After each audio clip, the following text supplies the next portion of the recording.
본 방송에서 제공하는 투자 정보는 투자 판단에 대한 조언입니다. 방송에서 제공하는 주식의 가치, 가격 상승 및 하락에 대해서는 방송사에서 보장하지 않습니다. 안녕하세요. 오늘장 내일장의 권민정입니다. 올해 처음으로 열린 FOMC가 마무리가 되었습니다. 시장의 예상대로 0.25%포인트로 베이비 스텝 단행을 했고요. 이 덕에 우리 시장도 좋은 상승 흐름으로 화답을 했습니다. 주목해봐야 될 점은 바로 제롬 파월 의장의 발언이었을 텐데요. 이 전반에 긴장감을 주는 발언들이 있었지만 후반부로 갈수록 또 디스인플레이션에 가정을 하면서 우려보다 덜 매파적인 발언을 해줬습니다. 이 경제 정책 방향이 바뀔지 모른다라는 기대감 속에서 미국 증시 강하게 올라와준 모습이고요. 우리 시장도 어제 오늘 오르고 있지만 미국만큼은 강한 반등세 나타나주고 있진 않습니다.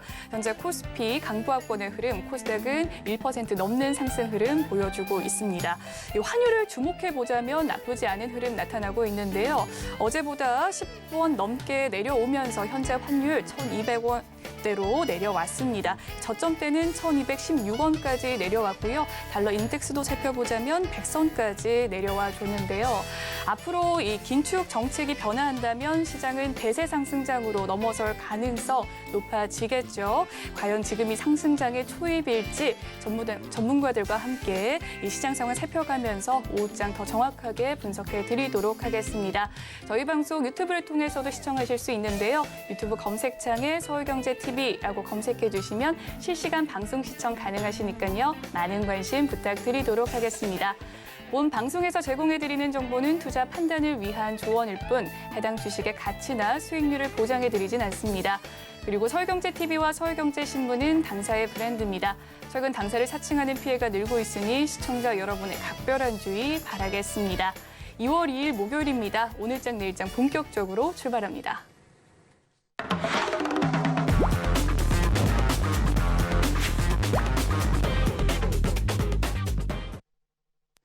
이 시각 보도본부 시간입니다. 오늘은 성나균 기자와 함께합니다. 어서 오십시오. 안녕하세요. 네, 그러면 오늘 어떤 헤드라인 들고 오셨을지 화면으로 만나보겠습니다.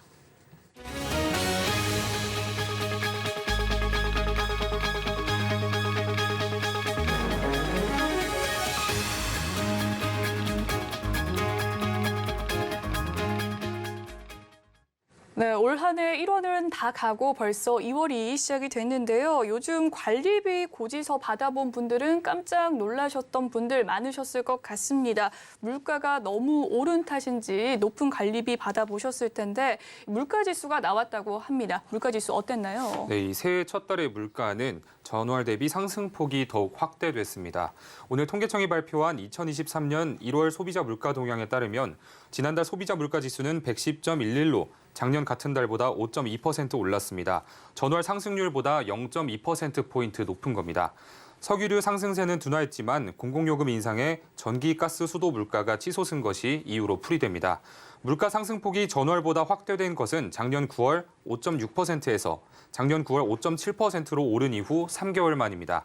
물가 상승률은 작년 5월 5.4%, 6월 6%, 7월 6.3%까지 올랐다가 점차 완만하게 둔화하고 있지만 작년 5월부터 9개월째 5% 이상의 고물가가 이어지고 있는 상황입니다. 네, 전기, 가스, 수도 등 이 공공요금이 올랐다라고 하는데 구체적으로 짚어봐 주시죠. 네, 이 새해 첫 달 물가 상승세가 확대된 데에는 아무래도 공공요금 인상이 영향을 많이 끼쳤다고 볼 수 있습니다. 실제 지난달 전기, 가스, 수도는 1년 전보다 28.3% 급등해 별도 통계 작성이 시작된 2010년 이후 최고치를 재차 경신했습니다. 특히 작년 4, 7, 10월에 이어서 올해 첫 달에도 전기요금이 인상된 여파로 풀이됩니다. 앞서 산업통상자원부는 올해 1분기 전기요금을 킬로와트 시당 13.1원 인상하는 요금 조정안을 발표한 바 있는데요. 작년 한 해를 통틀어 인상된 전기요금이 19.3원임을 고려하면 올 1분기 인상폭은 특히나 가파른 수준이라는 분석이 나옵니다. 이 영향으로 1월 전기료는 전월 대비 9.2%, 전년 동월 대비로는 29.5% 급등했고 도시가스는 1년 전보다 36.2%, 지역 난방비도 34% 뛰어올랐습니다. 네, 이 말씀을 들어보니까 곧 날라올 고지서 걱정이 좀 앞서는데 얼마나 더 내야 합니까? 네, 이 난방비 대란에다가 전기료 인상까지 겹치면서 가계의 부담이 가중될 것으로 보입니다. 오늘 산업통상자원부와 한국전력공사에 따르면 이달 받는 관리비 고지서에서 지난달 사용분의 전기료는 평균적인 4인 가구 기준으로 작년 같은 기간과 견주어 11,200원 오를 것으로 예상됩니다. 구체적으로 살펴보면 1년 새 전기료가 45,350원에서 56,550원으로 약 25.7%가 증가하는데요. 킬로와트 시당 전기료가 지난해 세 차례에 걸쳐 19.3원, 올해 1월 13.1원 오르면서 총 32.4원이 인상된 영향입니다. 산업부 관계자는 연료비 급등으로 불가피하게 전기료가 인상됐지만 난방비처럼 폭등하지는 않을 것이라고 내다봤습니다. 네, 전기료가 폭등하지 않는다라고 해도 난방비 걱정이 되는데 이 전기장판에 의지하면 해결이 좀 될까요? 네, 이 전기장판 적절한 주의가 필요해 보입니다. 가스난방 대신 전기장판이나 스토브, 온풍기 등의 난방기기를 무분별하게 사용할 경우 전기료가 크게 오를 수 있기 때문입니다.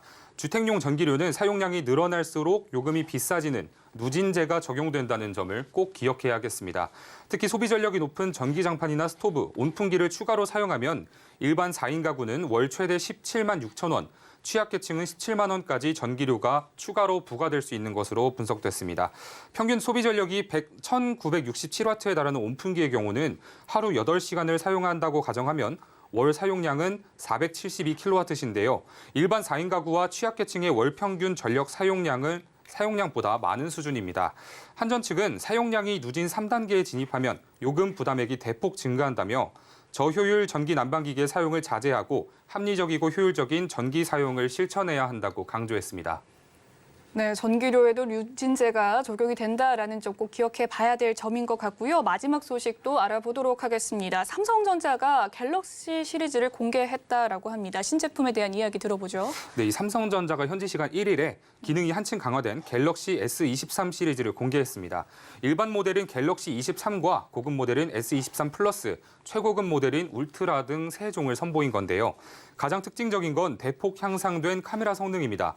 우선 전면에는 1200만 화소의 듀얼 픽셀 카메라가 탑재돼 기존 모델보다 한층 선명하고 깔끔한 화질을 제공합니다. 카메라와 피사체 간 거리를 분석하고 피사체와 배경을 정교하게 구분해 야간에도 인물 사진을 더욱 돋보이게 해주는 기능이 탑재됐습니다. 전문가급 사진 촬영과 편집, 저장이 모두 가능한 이 엑스퍼트 로 앱은 파일 해상도가 1200만 화소에서 5000만 화소까지 향상됐습니다. 네, 휴대폰 신제품은 뭐니 해도 카메라지 않을까 싶은데요. 카메라 성능이 좋아졌다니 기대가 많이 됩니다. 이 밤하늘의 은하수도 핸드폰으로 촬영할 수 있을까요? 네, 가능합니다. 네. 방금 말씀드린 이 엑스퍼트로 앱에서 천체 사진 모드를 사용하면 삼각대만으로 밤하늘의 성운, 성단, 은하까지 선명하게 촬영할 수 있다고 삼성전자는 설명했습니다. 갤럭시 23 플러스와 S23은 5천만 화소 카메라가 울트라에는 기존의 2배 수준인 2억 개 화소의 이미지 센서와 업그레이드된 조리개가 장착됐는데요. 울트라 모델의 경우 화소는 촬영 환경에 따라 2억 개, 5천만 개, 1,200만 개로 자동 전환하면서 빛이 적은 밤에도 밝게 촬영할 수가 있습니다. 삼성전자 측은 어두운 환경에서는 더 많은 빛을 받을 수 있도록 2억 개의 픽셀을 16개씩 묶어 1,200만 화소로 전환하고 밝은 환경에서는 2억 화소를 그대로 사용해 가장 디테일한 고해상도의 결과물을 얻을 수 있다고 자신감을 내비쳤습니다. 네, 이 시각 보도본부 오늘은 성나균 기자와 이야기 나눠봤습니다. 오늘 말씀 감사합니다. 감사합니다. 네, 이번 시간은 이 시각 증시 시황 브리핑 해드리고 서울경제TV 특징주 소개해드리는 시간이죠. 김혜영 캐스터가 준비하고 있습니다. 안녕하십니까. 캐스터 김혜연입니다. 우려했던 올해 첫 FOMC가 끝이 났습니다. 전일 미증시는 FOMC 회의에서 0.25%포인트 금리 인상을 단행하게 되면서 3대 지수가 강보권 수준이지만 모두 빨간불로 마무리가 됐습니다. 오늘 우리 시장도 금리 인상에 있어서 큰 이변이 없었다라는 인식과 함께 양대 시장이 모두 상승불을 켜내주고 있는데요. 자세한 이 시각 지수 상황부터 살펴보도록 하겠습니다. 코스피 지수가 상승 출발 이후에 5장 시장 들어서 탄력을 다시금 한번 확대를 해주고 있는 모습입니다. 현재 0.94% 오른 2,472포인트대에서 거래가 되고 있고요. 오늘 코스피 시장에서는 반도체 관련주, 자동차 관련주, 그리고 인터넷 관련주들이 오름세를 보여주고 있습니다. 이어서 코스닥 지수도 확인해 보시죠. 코스닥 지수는 계속해서 견조한 상승세를 이어나가주고 있습니다. 현재 1.68% 오른 763포인트대에서 거래되고 있고요. 신규 상장주들의 오름세 그리고 반도체 관련주들이 강세 보여주고 있습니다. 이어서 수급도 확인해 보시죠. 이 외국인들의 순매수세가 전일에 이어서 오늘도 이어지고 있습니다. 매수폭도 장중에 계속해서 확대를 해주고 있는 모습이고요. 현재 외국인들이 2,699억 원의 매수 우위를 보여주고 있습니다. 반면에 개인과 기관은 전일에 이어서 오늘도 매도 우위를 보여주고 있습니다. 이어서 코스닥의 수급도 확인해 보시죠. 코스닥에서는 이 외국인들의 순매수세가 3거래일 연속 이어지고 있습니다. 기관도 전일에 이어서 오늘도 매수 우위 보여주고 있고요. 기관이 1,392억 원, 외국인은 1,587억 원의 매수 우위 보여주고 있습니다. 이어서 오늘장 상승하는 업종 테마도 살펴보겠습니다. 오늘 게임주들이 상승세를 보여주고 있습니다. 게임 업계의 실적 시즌이 돌아왔습니다. 이번 달 초에는 주요 게임 업체들의 4분기 실적 발표가 예정이 되어 있는데요. 4분기 실적이 사실 현재 그렇게 긍정적으로 전망이 되는 분위기는 아닙니다. 대형 게임 업체인 NC소프트, 넷마블, 크래프톤, 컴투스 등 모두 실적이 양호한 편은 아닐 것으로 전망이 되고 있는데요. 다만 올 신작 출시를 앞두고 있다 보니까 기대감이 큰 상황이라고 합니다. 당장의 실적보다는 향후의 실적 개선이 점쳐지고 있는 상황에다가 중국에서의 판호 발급 재개에 따른 중국 시장 진출에 대한 기대감, 암호화폐 시장의 개선으로 인한 블록체인 사업에 대한 기대감, 여기에 지난해 주가 하락으로 인해서 가격적인 부담도 현재 적다라는 평가들이 나오고 있고요. 이렇게 호재들이 겹치게 되면서 주가는 반등 흐름이 보여지고 있습니다. 네오이즈 홀딩스가 4% 넘는 오름세를 기록해주고 있고요. 벨로프도 4%대, KH전자는 현재 12%대의 급등 흐름을 보여주고 있습니다. 이어서 하락하는 업종 테마도 살펴보겠습니다. 오늘 은행주들의 낙폭이 보여지고 있는 상황입니다. 은행주들 역시나 실적 발표를 앞두고 있죠. 오늘 BNK 금융을 시작으로 실적 발표가 예정이 되어 있는데요. 현재 시장에서는 역대급 성적표가 전망이 된다라는 이야기가 나오고 있습니다. 국내 4대 금융지주의 지난해 누적 순이익의 전망치가 약 16조 5천억 원으로 역대 최대치 기록 경신이 점쳐지고 있습니다. 역대급 실적에 더불어서 이 금융사들의 주주 환원책도 기대감이 큰 모습이죠. 배당 성향이 최대 35%까지 오를 수 있다라는 전망들도 나오고 있는데요. 다만 문제는 충당금과 특별대손 준비금 적립이 변수가 될 수 있다라는 전망도 나오고 있습니다. 현재 금융당국이 은행권에 특별대손 준비금 적립을 요구할 수 있도록 규정 개정을 추진 중이다라는 이야기가 나오고 있는데요.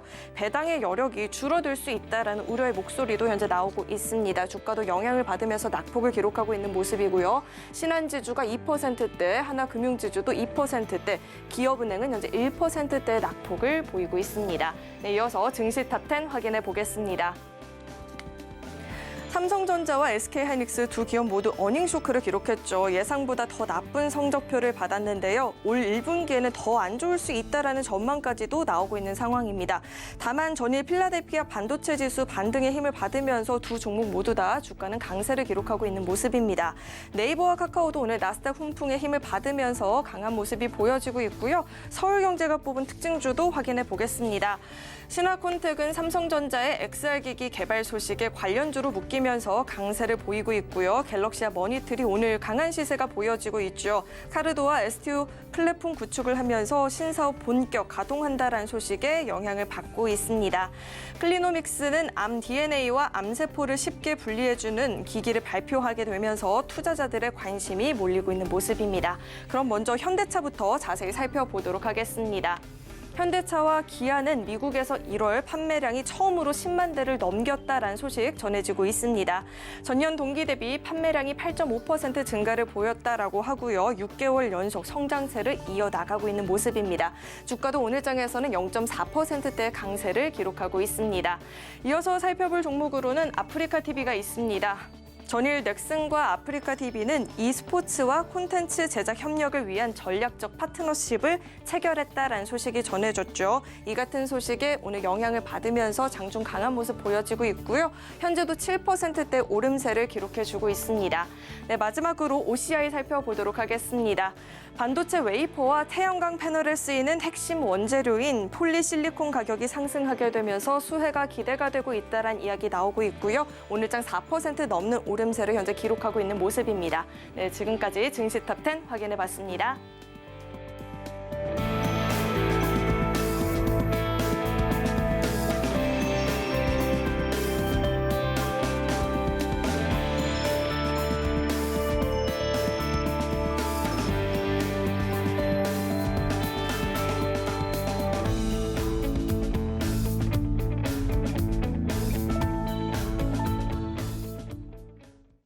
네, 이번 시간은 외국인과 기관의 수급 상황 살펴보는 수급 포착 시간으로 넘어가 보도록 하겠습니다. 앞서 이 확인한 현재의 수급 상황 객장 연결해서 자세한 이야기 들어보도록 할 텐데요. 오늘은 다울투자증권 영업부 이성웅 차장과 함께합니다. 안녕하세요, 차장님. 네, 안녕하십니까? 네, 수급 상황 살펴보고 왔습니다. 종목별 흐름은 어떻습니까? 종목별로 본다고 한다면 오늘은 좀 겹치는 종목들이 좀 많은 편이다라고 좀 생각이 되고 있고요. 우선 첫 번째로 외국인들의 이 코스피 순매수 1위가 바로 이제 삼성전자, 그리고 2위가 뭐 SK하이닉스인데, 우선 뭐 삼성전자의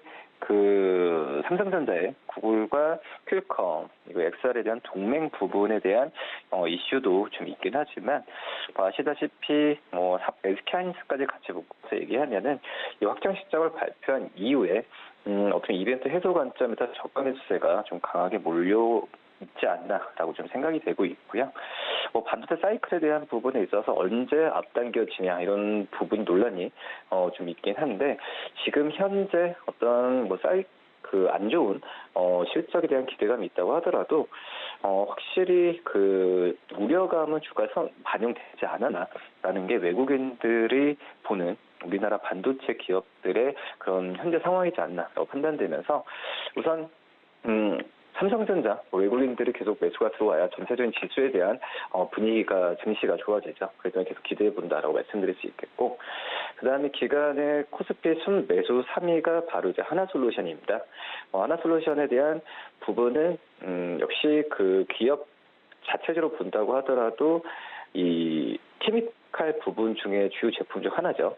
이 PVC 같은 경우가 어떤 리오프닝 효과로 인해서 수요 증가가 예상이 되는 상황이다라고 말씀을 드릴 수도 있겠고, 하지만은 이걸 넘어서 태양광 전체적으로 봤을 때도 이 원재료비나 운송비 하락 등이 예상이 되면서 또 여기에 좀 미국의 IRA 관련 이익이 발생할 가능성도 크기 때문에 태양광 관련주들에 대한 매수세가 오늘 좀 많이 들어오고 있다라고 좀 생각이 되고 있고요.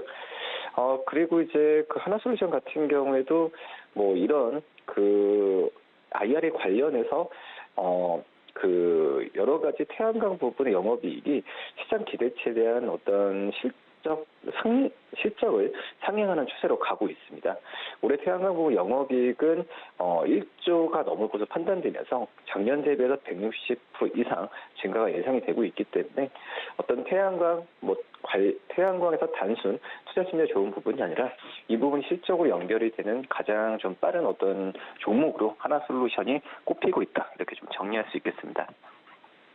네, 이 시각 수급 특징주의 흐름들에 대해서 살펴봤습니다. 겹치는 종목이 많다라는 이야기 속에서 또 삼성전자, 하나솔루션에 대한 이야기 살펴봐 주셨습니다. 그렇다면 차장님께서 포착한 특징주, 오늘은 어떤 종목이 있을까요? 우선 저는 오늘은 그 아모레퍼시픽 외국인 순매수 3위인데요. 우선 아모레퍼시픽의 주가도 오늘 좋습니다. 역시 이 4분기 실적 발표한 이후에 좋아서 가는 것도 있긴 하지만, 그 전에 우려됐었던 이 화장품 관련주들의 작년 4분기 실적에 대한 부분이 어느 정도 좀 그 심리가 좀 바뀌는 어떤 계기이지 않을까라고 좀 생각이 되고 있고요. 이 4분기에 대한 올라간 이유 자체도 저는 굉장히 좋은 상황이라고 좀 볼 수 있겠는데, 우선 그 우려됐었던 뭐 중국 쪽에서의 뭐 이익이나 뭐 여러 가지 부분에 있어서는 우려했던 것보다는 나쁘진 않다라고 좀 생각이 되고 있고요. 역시 화장품 업종이 이 중국 시장에 많이 노출이 되고 있죠. 그 중에서도 아모레퍼시픽의 노출도가 상당히 좀 큰 편이라고 좀 볼 수 있겠는데, 이런 그 작년 4분 실적을 계기로 봤을 때도 지금 이제 중국의 리오프닝에 있는 상태에서 이 중국 쪽의 실적은 계속 좋아질 가능성이 크다라고 좀 생각이 되고 있고요. 지금 메인 브랜드죠. 이 설화수의 리브랜딩 효과가 올해 3월부터 가셔야 될 가능성이 굉장히 크다라고 판단되고 있습니다. 그렇기 때문에 1분기보다도 올해 2분기 이후의 실적을 본다고 한다면 충분히 저평가 매력이 있지 않나라고 판단되고 있고요. 현재 가격 매수 괜찮지 않을까. 그리고 목표가는 17만 원, 손절가 13만 원 말씀드립니다. 네, 오늘 이성훈 차장의 포착 특징주는 아모레퍼시픽이었고요. 그에 따른 분석 도와주셨습니다. 지금까지 다울투자증권 영업부 이성훈 차장과 함께했습니다. 오늘 말씀 감사합니다. 네, 감사합니다. 네, 이번에는 오늘 시장을 주도하는 업종과 이슈에 대해서 심층 분석해보는 마켓 로드맵 시간으로 넘어가 보도록 하겠습니다. 올해 첫 FOMC가 치러졌는데요. 그간의 매파적인 발언을 많이 해왔던 제롬 파월 의장이 이번에는 매일 발톱을 감춘 모습을 보였습니다. 이 소식 속에서 미국 증시는 물론이고 우리나라 증시까지 훈풍이 일고 있는 가운데 FOMC에 따른 투자 전략 함께 이야기를 나눠보도록 하겠습니다. 바로자산 운영의 윤정식 이사님 연결되어 있습니다. 어서 오십시오. 안녕하십니까? 네, 안녕하세요. 네. 올해 FOMC 결과가 나왔습니다. 파월 의장이 좀 덜 매파적인 발언을 보였는데요. 이 FOMC 후에 국내 증시 어떻게 될까요? 우선 국내 증시 반응, 미국 증시도 그렇고요. 국내 증시도 그렇고 이 반응은 좋습니다. 우선 미국 증시를 조금 생각을 해보면 미국 증시가 시작할 때는 좀 안 좋았거든요. 하락으로 초반에는 하락의 모습을 보여줬습니다. 이 고용과 이 지표가, 그러니까 실물 지표가 사실 엇갈리는 모습들이 좀 나오면서 경기 침체 우려감이 조금 있었는데요. FOMC 이후에 시장은 굉장히 좀 좋은 모습으로 바뀌었죠. 특히 나스닥이 2% 넘게 올랐는데 FOMC의 결과와 시장이 주목한 부분은 우선 25bp는 시장에서 다 알고 있었습니다. 모두가 다 예상을 했던 부분이었기 때문에 25bp 올린 거, 이건 예상대로 끝났다라는 어느 정도의 그 환호보다는 안도를 했던 부분이 있었고요. 그다음에 제롬 파월 연준 의장의 발언을 살펴본다라면 두세 번 정도의 금리에 대한 논의가 가능하다. 그러니까 다 올려도 3번이죠. 그러면 3번 논의했는데 3번 다 올린다 그러면 75bp입니다. 근데 이거는 이 최대치고요. 두세 번 중에 한 2번이나 1번 정도만 금리를 올린다. 그러면은 25bp에서 한 50bp 정도이기 때문에 시장이 예상한 정도가 제롬 파월 연준 의장의 발언에서 나왔다라고 보시면 되겠습니다. 시장은 그리고 파월 의장의 발언을 보면 23년 금리는 역시 금리 인하 가능성은 없다. 삼성전자에서 감산이 없습니다라고 계속적으로 주장한 것처럼 제롬 파월 연준 의장도 금리 인하는 계속적으로 없다라고 얘기를 하고 있거든요. 시장은 사실은 23년도 금리 인하에 대한 기대감을 가지고 좀 베팅이 좀 더 적극적으로 들어간 모습들이 있는데 이런 부분들은 시장의 기대치보다는 조금 떨어지는 모습이지만 그래도 시장은 최근의 분위기가 긍정적인 쪽으로 조금 더 무게중심이 실리는 이런 투자자들의 모습들이 나오고 있죠. 이런 모습들이 이 제롬 파월 연준 의장의 발언에도 시장은 긍정적으로 해석하는 이런 모습으로 나왔고요. 23년도 금리 인하 가능성은 없지만 시장은 제롬 파월 연준 의장의 발언은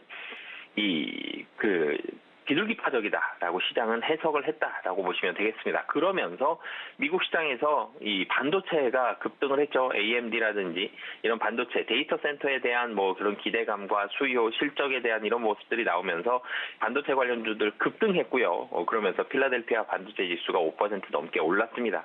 당연히 국내 증시로 끌고 와보면 필라델피아 반도체 지수 급등으로 인해서 삼성전자와 SK하이닉스 오늘 2% 이상 상승하면서 삼성전자, SK하이닉스 그리고 LG에너지솔루션 이 세 종목이 코스피 지수 거의 다 끌어올린 거거든요.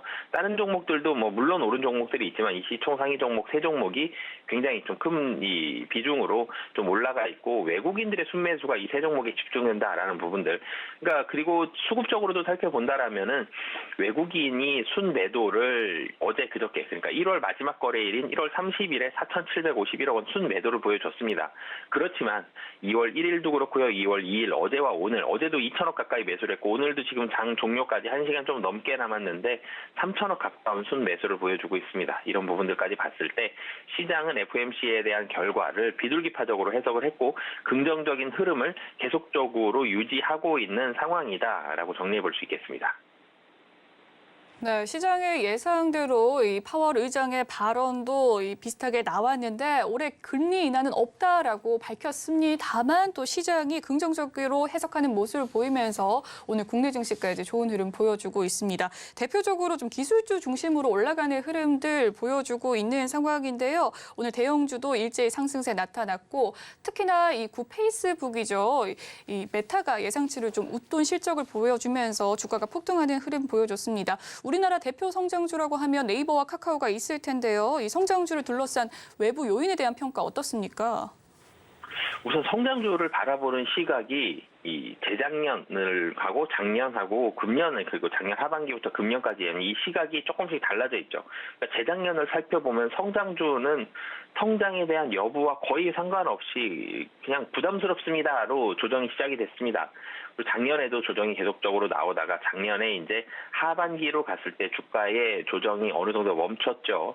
시장의 하락이 멈췄다라는 모습이 보여지면서 반등을 조금씩 하기 시작했는데 이제는 가격이 좀 싸다라는 부분으로 반등을 했습니다. 그런데 지금 반등하는 건 또 살펴보면 이제는 유동성에 대한 우려감이 좀 많이 줄었다. 그렇기 때문에 이 성장주를 다시 좀 봐야 된다라는 포인트고요. 유동성 위기가 줄었다는 얘기가 유동성이 아직은 뭐 확 늘어나고 이런 부분들은 아니죠. 금리가 역시 인상이 되고 있습니다. 기준금리가 인상이 되고 있는 부분에 있기 때문에 유동성이 확 늘어날 수는 없지만 시장금리는 조금씩 떨어지고 있죠. 미국도 그렇고 한국도 그렇고 시장금리가 조금씩 낮아지고 있는 그런 상황입니다. 그렇기 때문에 시장 유동성은 그렇게 굉장히 안 좋은 그런 악화되어 있는 그런 상황은 좀 아니다라고 보시면 되겠고요. 그렇기 때문에 유동성이 확 줄어들면서 네이버와 카카오를 비롯한 이런 성장주, 기술주가 조정이 세게 나왔다는 부분, 이런 부분들이 있었기 때문에 유동성 반대로 생각하면 이제는 다시 성장주에 대해서는 악재는 어느 정도 좀 해소가 되어 있는 상황이다라고 보시면 되는데요. 그런데 주가가 한창 많이 올랐을 때와 지금의 좀 차이점이 있다라면 유동성의 양만으로 지금 다시 이전 자리까지 가려면 기준금리 지금 국내 기준금리만 놓고 보면 3.5인데 한 2% 이상 낮아져야 됩니다. 근데 그만큼 낮아질 수는 없죠. 그렇기 때문에 시장의 악재는 성장주에 대한 악재는 많이 해소가 됐지만 추가적인 상승을 위해서는 성장주 중에서도 실적 성장에 대한 그런 기대감이라든지 그런 숫자를 확인하는 그런 작업이 좀 필요하다라고 보시면 되겠고요. 이 외부적으로는 좀 놓고 본다라면은 이 플랫폼도 좋죠. 그런데 플랫폼과 그리고 좀 전에 FOMC 이후에 환호했다라고 말씀을 드렸던 이 반도체라든지 최근에 2차 전지, 전기차라든지 이런 대형주들 그리고 플랫폼이 좀 키 맞춰가면서 같이 올라갈 가능성이 좀 높습니다. 그렇기 때문에 분위기는 여전히 좀 긍정적인 상황이다라고 보여지고요. 하지만 주의해야 될 점이 다시 2,500 근처로 가고 있습니다. 2,500에서는 확인하는 작업, 그러니까 2,500에서도 수급이 이렇게 계속적으로 우호적일지 2,500을 넘어가도 우호적일지는 한 번 더 확인을 해봐야 될 것 같습니다. 2,500 가까이 갔을 때에는 수급적으로 매수도 좀 약해질 가능성이 높고요. 상승률도 좀 떨어질 가능성이 있습니다. 그래서 2,500까지는 긍정적이나 그 이후에는 한 번에 추가 작업이 더 필요하다라고 보여집니다. 네, 최근 반등세 나온 성장주에 대한 전망에 대해서 살펴봤고요. 성장주 악재 어느 정도 좀 해소가 되었고 실적 확인이 필요하다라는 말씀을 해주셨습니다. 네이버와 카카오에 대한 이야기 조금 더 나눠보도록 할게요. 주가 향방을 두고는 네이버가 카카오보다 조금 더 올라갈 것이다라는 평들이 많습니다. 이사님이 보시기에는 두 종목 목표가 어떻게 보십니까? 우선 두 종목 흐름은 비슷할 것으로 보여지는데 여러 매니저들이 네이버에 조금 더 가산점을 두죠. 두 가지 이유인데요. 한 가지는 카카오는 카카오뱅크, 카카오페이가 상장했는데 이 두 종목이 주가가 좀 그야말로 좀 시원치 않은 모습을 보여줬죠. 힘없는 모습을 보여줬고 자회사인 카카오 모빌리티에 대한 규제 영향도 있고요. 그리고 이 자회사들에 있어서의 수익성 개선이 시장의 기대만큼 올라가지 못하는 부분들이 있습니다. 그렇기 때문에 자회사에 대해서는 좀 약간 카카오는 좀 마이너스 점수를 받고 받고 있고, 네이버 같은 경우는 기존 사업 성장세가 네이버가 조금 더 이 가산점을 받고 있습니다. 그러니까 네이버는 기존 사업 성장의 플러스 요인, 카카오는 자회사들에 있어서의 마이너스 요인을 받고 있기 때문에 네이버가 조금 더 이 유망한 그런 흐름들을 보여주고 있고 평가를 받고 있는 그런 상황이고요. 네이버 같은 경우 사실 네이버, 카카오 모두 121선 돌파하면서 뭐 긍정적인 흐름들은 나오곤 있으나 여전히 좀 살펴본다라면은 둘 다 뭐 상승에 대한 방향성은 비슷합니다. 네이버 같은 경우는 우선 1차적으로 한 25만 원 정도, 카카오 같은 경우는 이 7만 5천 원 정도, 그러니까 이전에 주가 하락 이전에 횡보했던 가격 정도까지는 충분히 좀 상승이 가능할 것으로 보여지는데요. 그 이후는 좀 전에 제가 이 코스피도 2,500에서는 한 번 더 확인하자라고 말씀드렸던 것처럼 이 두 종목도 네이버 25만 원, 카카오 7만 5천 원에서는 한 번 더 확인하는 작업을 거친 뒤에 추가적인 상승 여부를 판단하시면 좋을 것 같습니다. 네, 네이버와 카카오 주가 흐름에 대해서 1차 목표가 제시를 해주셨습니다. 네이버 같은 경우는 25만 원, 카카오는 7만 5천 원 선에서 다시금 한번 주가를 확인해 보자라는 말씀을 해주셨고요. 이번에는 삼성전자에 대한 이야기 해보도록 하겠습니다. 오늘 외국인 순매수가 가장 많이 들어온 종목으로 삼성전자 있고요. 또 최근에 로봇주를 쏘아 올렸던 삼성전자가 이번에는 퀄컴과 구글과 한편이 되어서 챗 GPT의 대항마를 좀 만들어 보겠다라고 이야기를 했는데 이 XR 생태계를 좀 구축해보겠다라는 이 소식을 밝혔습니다. 이 3자 동맹 효과 어떨까요? 사실 굉장히 좀 파격적인 발표가 있었죠. 시장에서 기대를 못했습니다. 어제였죠. 미국 샌프란시스코에서 열렸던 그러니까 미국 시간으로 따지면 어제 그저께죠. 1일이니까. 그러니까 갤럭시 언팩 2023에서 이 노태문 삼성전자 MX 사업부장 사장님이죠. 이 사장이 오늘 우리는 함께 차세대 XR 경험을 만들어 감으로써 모바일의 미래에 다시 한번 변화를 가져오고자 한다라고 하면서 바로 이제 삼성뿐만이 아니라 그 뒤에 이 다른 회사들이 나왔죠. 시장이 전혀 예상하지 못했던 퀄컴과 구글이 같이 나오면서 이 세 회사가 3자 연합을 한다, 파트너십을 맺겠다. 삼성은 한마디로 하드웨어를 만들고요. 이 폼팩터를 만들고 퀄컴에서는 칩셋, 이 메모리를 만드는 거죠. 그러니까 이 사람을 따지면 이 두뇌를 만들어내는 거고요. 구글의 OS가 탑재가 됩니다. 삼성은 좀 쉽게 얘기하면 삼성은 하드웨어, 구글은 소프트웨어고요. 퀄컴은 이 뇌를 만드는 이런 이 세 가지. 사실은 이 세 곳이 애플 빼고 나면 제일 잘하는 이 회사들이죠. 이 휴대폰 하드웨어는 삼성이 제일 잘 만듭니다. 퀄컴이 칩셋은 제일 잘 만들고요. 이 OS 같은 경우는 뭐 애플과 구글이 양대 산맥이기 때문에 뭐 역시 제일 잘한다라고 봐도 큰 무리가 없는 이런 세 회사가 힘을 합쳤기 때문에 이 세 회사에 대한 만남은 전 세계적으로 상당히 주목을 많이 받고 있는 그런 상황이고요. 하지만 이 퀄컴 3자 동맹, 퀄컴을 포함한 이 3자 동맹에 있어서는 가시화되는 거는 좀 제품이 좀 나와야 될 것 같습니다. 우선 애플의 XR 기기가 상당히 강한 생태계를 형성을 하고 있고 강한 모습을 보여주고 있기 때문에 기대는 하죠. 애플 XR 기기에 대한 대항마를 충분히 만들 수 있을 것이다라는 기대감이 있는데 제품이 1차적으로는 나와야 될 것 같습니다. 그래서 실제 제품이 출시될 때 상당히 많은 기대감이 있고요. 이 제품이 출시됐는데 애플의 XR 기기보다 우세하다, 우월하다, 좀 더 좋다라는 평가가 있다라면 이 3자 동맹에 대한 효과는 좀 더 폭발적으로 늘어날 가능성이 있는 그런 상황입니다. 네, 삼성전자의 차세대 XR 기기 개발 소식에 대한 이야기 전해 들었습니다. 삼성전자가 미래 혁신 키워드로 XR을 또 낙점을 하면서 오늘 메타버스 관련주도 좋은 흐름 보여줬는데요. 또 메타버스 생태계 중추로서 삼성전자가 작용을 하게 될지 궁금합니다. 메타버스 관련주 또 어떻게 선별을 해봐야 될까요? 우선은 지금 시장이 긍정적이긴 하나 여전히 2,500에서도 체크를 해봐야 되고 시장이 뭐 폭발적인 상승까지는 아직까지는 좀 쉽진 않은 그런 상황입니다. 우선은 삼성과 퀄컴, 구글 이 3자 동맹으로 인해서 메타버스에 대한 관심이 증대가 됐죠. 삼성 혼자 한다 그랬어도 국내 관련주들은 굉장히 좋았을 텐데 퀄컴과 구글이 같이 한다 그러니까 전 세계적으로도 그렇고요. 국내도 좀 더 긍정적인 흐름을 보여주고 있습니다. 그런데 여기서 이제는 한 가지 더 짚고 넘어갔으면 좋겠는데요.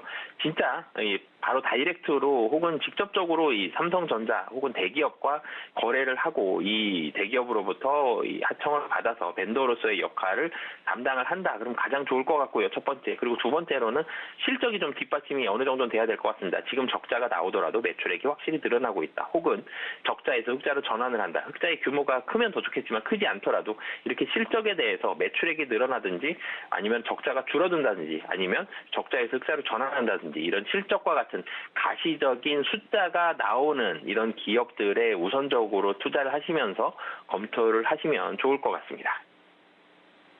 네, 메타버스 관련주의 투자 전략까지 이야기 살펴봤습니다. 지금까지 바로자산 운영의 윤정식 이사님과 이야기 나눠봤습니다. 오늘 말씀 감사합니다. 네, 감사합니다.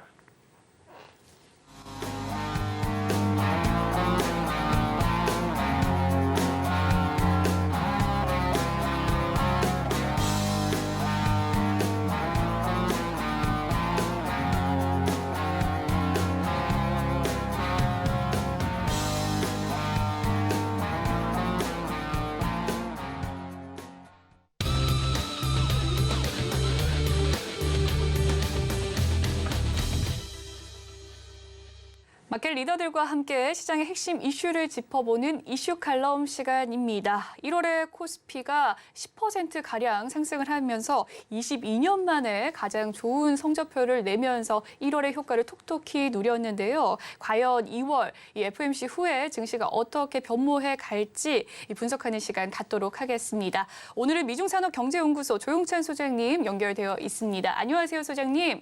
예, 안녕하십니까?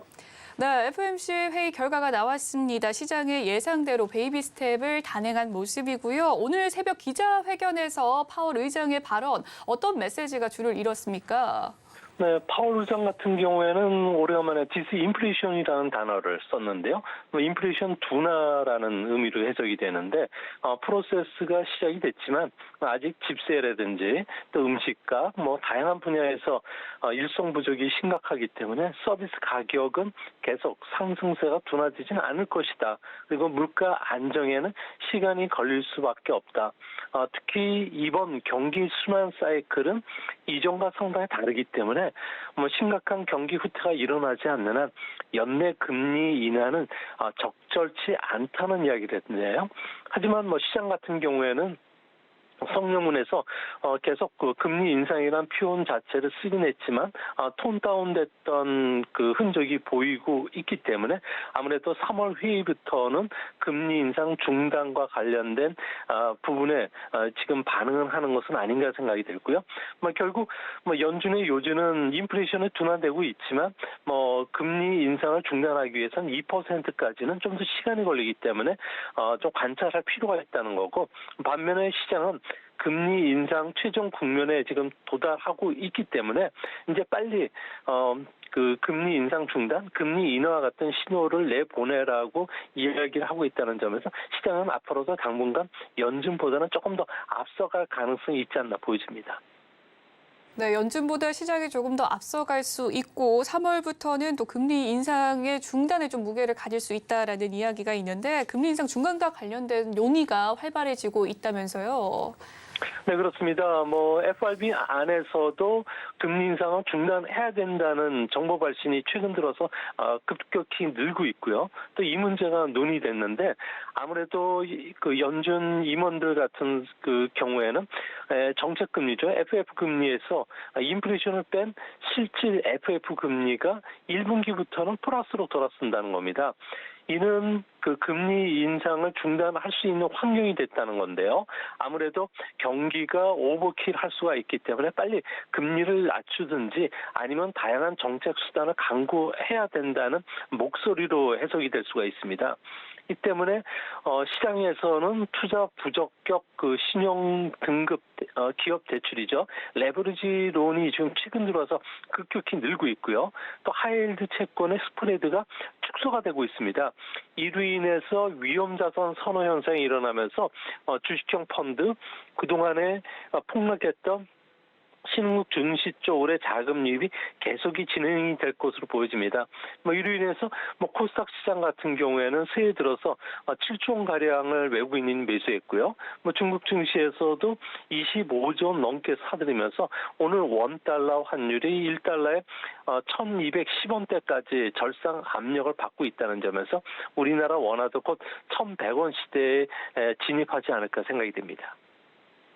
네, 물가 이 둔화 신호가 감지가 되면서 투자자들이 이제 위험 자산 선호 심리가 가고 있다라는 현상이 좀 뚜렷해지고 있다라는 말씀을 해주셨는데요. 그렇지 않아도 지난 1월 22일이죠. 미국의 월스트리트 저널은 FRB가 올해 또 금리 인상을 중단하기로 검토할 가능성 있다라고 밝혔습니다. 미국 경기가 빠르게 좀 최악의 국면에서 벗어나고 있는 걸까요? 네, 그렇습니다. OECD 국가들 전체를 보면 에너지 가격이 천연가스를 중심으로 해서 확실히 지금 꺾인 상태고요. 또 식료품 가격도 오름세가 좀 멈췄기 때문에 여기에 이제 중국이 경제 정상화에 좀 들었으면서 공급망도 개선이 되고 있습니다. 이로 인해서 11월 시점에서 예측했던 모든 경제 전망 보고서들이 최근 들어서 아주 낙관적으로 바뀌고 있고요. 이를 반영해서 미국에서는 전미 기업 이코노미스트 협회라고 하는 NABE가 있습니다. 여기에서 1년 이내 경기 후퇴에 진입할 것이다. 또 경기 후퇴 국면에 지금 들어가 있다고 응답한 사람이 56%로 지난 10월 조사 때보다 8%포인트나 갑자기 떨어졌고요. 또 블룸버그 같은 경우에는 1년 이내 경기 후퇴 확률을 예상했던 경제학자들 같은 경우에는 65%로 12월 한 달 전보다도 5%포인트나 떨어졌습니다. 이뿐만 아니라 미국의 S&P 글로벌이 발표하는 1월 종합 PMI 같은 경우에도 호황과 불황의 분기점이죠. 50선을 계속 밑돌고는 있지만 4개월 만에 지금 개선 신호를 지금 보내고 있는데요. 이를 종합해보면 미국 경기가 현재 최악의 국면에서 벗어나고 있다. 또는 말대한 경기 연착륙 가능성이 어느 때보다 높아졌다고 하기 때문에 현재 주가 상승 랠리가 근거가 있는 것으로 시장에서 판단하고 있기 때문에 앞으로 추가적인 자금 유입, 기간 조정 후에는 다시 큰 폭의 상승도 기대해 볼 수 있는 상황으로 보여집니다. 네, 미국 지표에서 이 최악의 국면을 벗어날 수 있다라는 결과들이 나오면서 현재 세계 경기 전망의 낙관론이 대두되고 있는 상황들 설명을 해주셨습니다. FOMC 결과가 발표가 됐고요. 미국 증시 특히나 나스닥 지수는 어제 또 2% 넘는 상승률, 우리나라도 지금 계속해서 좋은 훈풍 이어가고 있습니다. 지금의 증시 FOMC 뒤에도 상승 랠리 이어갈 수 있을까요? 네, 아무래도 주가 조정, 그것도 이제 기간 조정은 필요할 것으로 보여집니다. 워낙 우리나라 증시만 하더라도 10% 이상 상승했고요. 중국이라든지 홍콩, 그리고 미국의 S&P 같은 경우에도 큰 폭으로 상승했기 때문에 그런데요. 이번 증시를 보면은 EPS가 그러니까 기업 순이익이 증가해서 올라간 것이 아니고 아무래도 그 금리 인하에 대한 기대감으로 인해서 주가 수익 비율이 큰 폭으로 반등한 데 따른 주가 상승입니다. 그런 만큼 현재 경제 펀더멘탈과의 괴리가 상당히 벌어져 있는 상황인데요.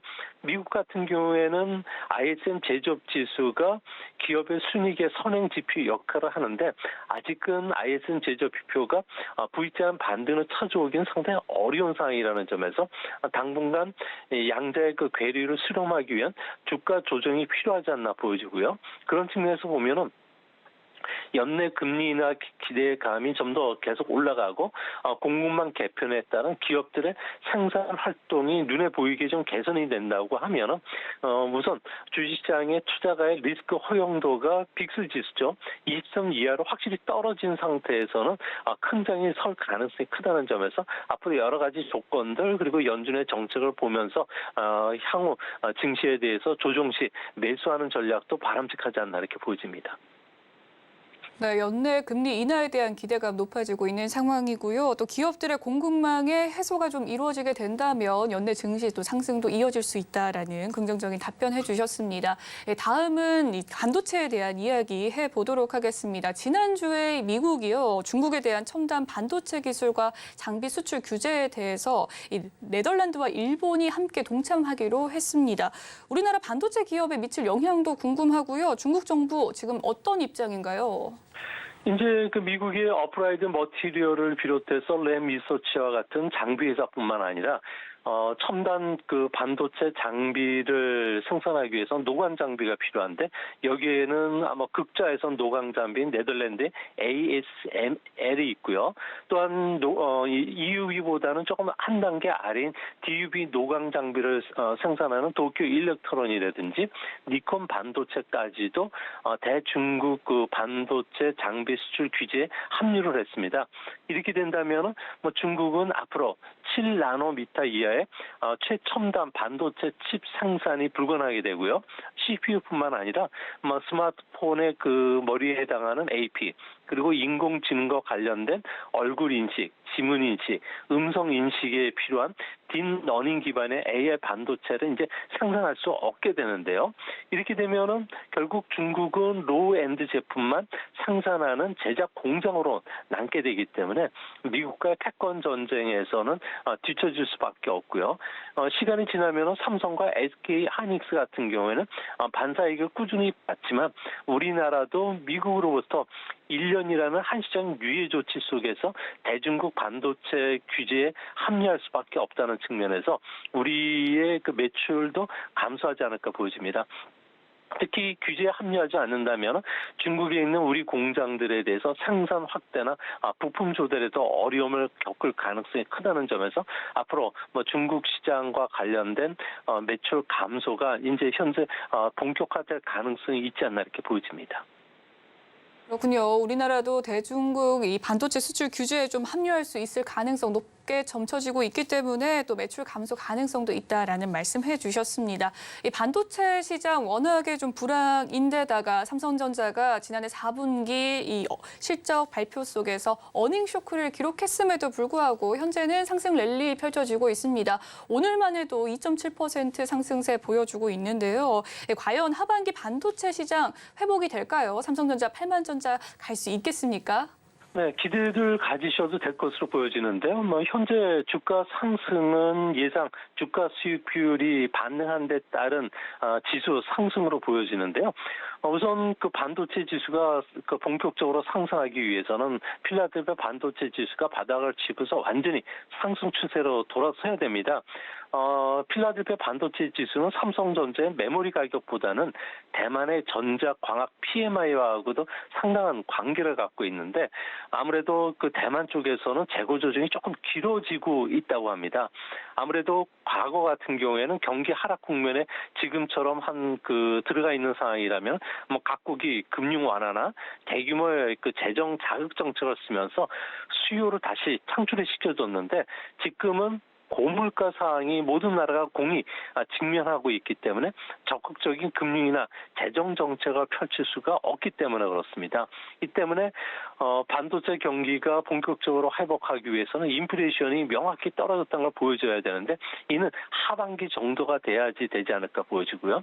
그런 측면에서 보면 올해 전체 그 반도체 같은 경우는 세계 매출이 4% 정도 감소를 할 것으로 보여지지만 이를 세부적으로 보면 4분기부터는 작년에 매출이 감소했던 기저 효과가 뚜렷하게 나타나게 되고요. 또 미국의 금리 인하 기대감으로 해서 기업들의 설비 투자도 다시 일어날 수 있다는 점, 그리고 코로나 특수에 따른 수요 급감이 어느 정도 해소가 되면서 인텔의 서버용 그 사파이어 CPU 출시도 본격화되고요.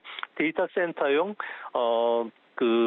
메모리 반도체 수요, 또 클라우드와 관련된 AI 반도체 수요들도 계속 늘어날 수가 있기 때문에 이런 부분에서 본다면은 4분기 정도 되면은 삼성전자 같은 경우에는 큰 폭의 주가 상승도 기대할 수 있는 상황이 되지 않을까 이렇게 보여집니다. 네, 반도체는 인플레이션이 명확히 좀 떨어져야 되기 때문에 4분기쯤 주가 반등이 되지 않을까라는 이야기 해주셨습니다. 중국에 대한 이야기 조금 더 해보도록 하겠습니다. 중국은 또 충절 뒤에 이 경제활동 재개로 인해서 경제 회복 기대가 높게 점쳐지고 있는 상황인데요. 의외의 V자형 좀 경기 회복 기대할 수 있을까요? 네, 지금 중국인들 같은 경우는 80%가 자연 면역이 됐다고 합니다. 아무래도 이제부터는 경기 회복 단계에 들어서게 되는데요. 현재 교통과 관련해서도 이제 다시 급속하게 올라가기 시작했고요. 또 중국 그 생산 정상에 맞춰서 재고를 확충시키기 위해서 수출입 물동량도 좀 늘어나는 그런 모습을 보여주고 있다고 합니다. 또 개인들 같은 경우에는 이제 과 관련된 활동이 늘어나면서 서비스를 중심으로 해서 소비 회복이 일어나기 때문에 보복 소비가 일어날 가능성이 큰데요. 중국 같은 경우에는 지난 4분기만 하더라도 명목 소비는 마이너스 2.4%까지 위축이 됐는데 과잉 저축은 GDP 대비 한 1조 정도가 늘어난 3.9% 정도 늘어났습니다. 이 때문에 이 부분이 고스란히 소비로 이어질 수 있는 사항입니다. 여기에 중국 정부가 주택 투자와 관련된 여러 가지 금융 지원을 해주고 있기 때문에 부동산과 관련해서는 이제 반등이 일어날 수 있고요. 또 인프라 투자 중심의 성장을 부추기기 위해서 가장 손쉬운 창구 지도를 통해서 기업들에게 중장기 대출을 지금 빨리 확대시켜주는 정책을 쓰고 있는데요. 이 때문에 일시적이지만 올해는 중국의 성장률은 한 5.6% 전후까지 V자형 경기 회복이 충분히 가능할 것으로 보여집니다. 네, 마지막 중국 경기 이야기까지 지금까지 미중산업경제연구소 조영찬 소장님과 이야기 나눠봤습니다. 오늘 말씀 감사합니다. 예, 감사합니다. 본 방송에서 제공해드리는 정보는 투자 판단을 위한 조언일 뿐 해당 주식의 가치나 수익률을 보장해드리진 않습니다. 그리고 서울경제TV와 서울경제신문은 당사의 브랜드입니다. 최근 당사를 사칭하는 피해가 늘고 있으니 시청자 여러분의 각별한 주의 바라겠습니다. 오늘 준비한 소식은 여기까지고요. 잠시 후 마감 임박 60분의 승부도 많은 시청 부탁드리겠습니다. 저희는 내일 다시 찾아뵐게요. 시청해주신 여러분 고맙습니다.